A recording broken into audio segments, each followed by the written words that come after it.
পরীক্ষা নেবার জন্য আগুনে পুড়িয়ে ছাই করে দেয়, আবার যদি বাঁচায়, আমি ইব্রাহিম 100 বার নয় 1000 বার যদি বাঁচি, আল্লাহর প্রেমে 1000 বার পুড়ে ছাই হতে রাজি আছি।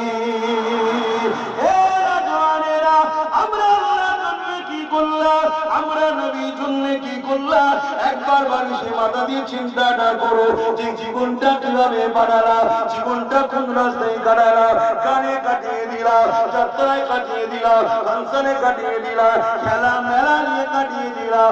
আজকে বাড়ি বাড়ি বন্ধন ঢুকে গেল, বাড়ি বাড়ি সুদ ঢুকে গেল।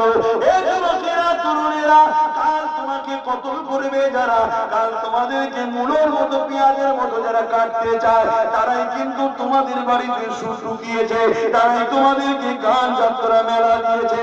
কেন দিয়েছে? এগুলো ধরলে তোমাদের ওপরে আল্লাহ নারাজ হয়ে যাবে, নবী নারাজ হয়ে যাবে, ইমানের পাওয়ার সিনা শক্তি কমে যাবে। এই তোমাদেরকে কতল করতে তাদের সুবিধা হবে, লোভে পাপ হবে, মৃত্যু হয়ে যাবে। এই মনে রাখো, আল্লাহর উপরে ভরসা রাখো। সংসারে অভাব হয়েছে, তাহাজ্জুদ পড়ো, ফজরের নামাজ পড়ে আল্লাহর কাছে কাঁদো। এবার আল্লাহ আমার সংসার বড় অভাব, আমার রুজিতে বরকত দেয়। আল্লাহ তামাম পৃথিবীর পালন কর্তার এই দাদা তোমাকে গায়েবী সাহায্য করবে, তোমার রুজিতে বরকত এসে যাবে, তোমার অভাব দূর হয়ে যাবে। হারামের দিকে যেও না, আল্লাহ পরীক্ষা তোমাকে নিতে লেগেছে। যদি আমার আল্লাহ তোমাকে দুবার না খেয়ে পরীক্ষা নেয় আল্লাহর খুশির জন্য, কেন তুমি শুকিয়ে থাকতে পারবে না?